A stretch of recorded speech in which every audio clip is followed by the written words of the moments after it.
Honourable Chairperson, thank you. In fulfilment of my duty as a Member of Parliament, I declared my financial interests to the Ethics Committee of the National Assembly. However, a complaint was lodged on March 5 through the Register of Members' Interests.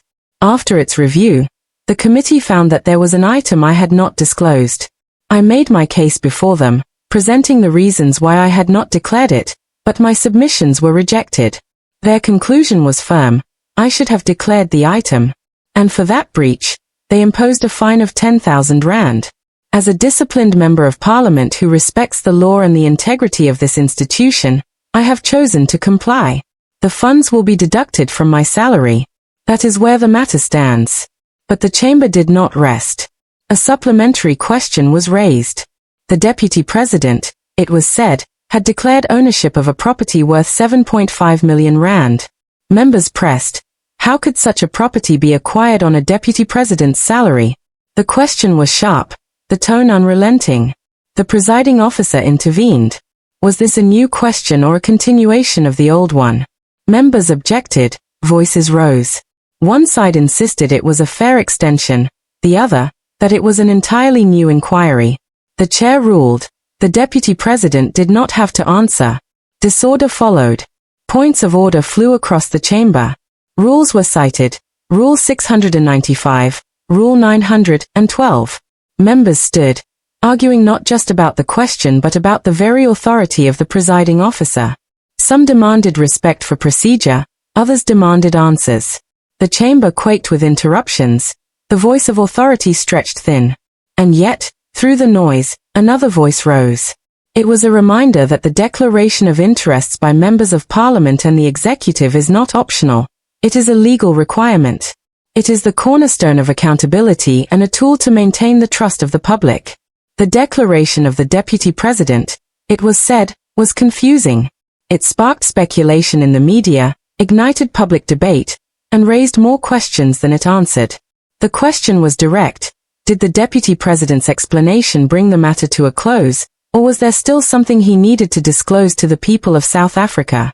The Deputy President's response was confident, even defiant. He insisted the matter was concluded. He reminded members that his life was transparent.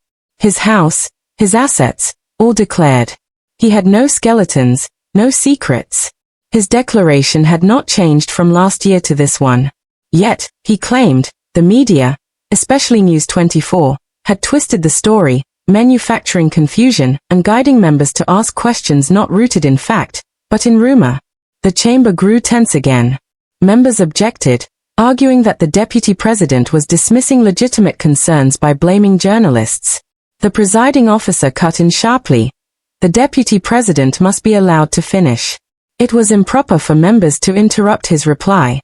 Another point of order followed, this time accusing members of disrupting proceedings with constant interjections. The chair sustained the order, demanding respect for the rules of the House. The chamber's mood hardened. The Deputy President pressed on. He called the claims against him foolish. Property ownership, he reminded the House, is a matter of public record. Titles and deeds cannot be hidden. He asked, why would he ever declare ownership of a property that was not his? If he owned it, the record would show it. If he did not, the record would prove that too. He accused his critics of relying not on fact but on journalists who, in his words, worked hand in hand with political opponents to create stories and then bring them to the chamber as though they were truths. His voice rose with frustration. He declared there was nothing further he wished to disclose. The matter, he insisted, was closed. But the atmosphere in the chamber told a different story. Some members sat in silence, unconvinced. Others whispered, trading glances that betrayed unease. The opposition benches leaned forward, sensing blood. And outside the chamber, the public followed every word. For them, the issue was not simply whether the Deputy President owned a property worth millions. It was whether their leaders were honest, transparent, and accountable. For years, corruption scandals had shaken their trust. Every unanswered question, every dismissal of criticism, deepened suspicion. Inside Parliament, the presiding officer sought to restore calm. Rules were cited again, procedure reaffirmed. But the tension lingered. The fine of 10,000 rand might have been settled, but the real fine, measured in public trust, remained unpaid. The Deputy President closed his remarks, thanking the chair. But the chamber was far from at ease. The echoes of accusation and denial still hung in the air, a reminder that in South Africa's fragile democracy, transparency is not just a word in the code of conduct, it is the foundation of legitimacy.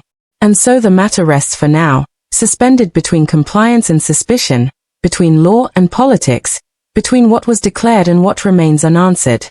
The chamber moves on, but the country does not forget. The public waits, questions linger, and the story of power and accountability in South Africa continues to unfold.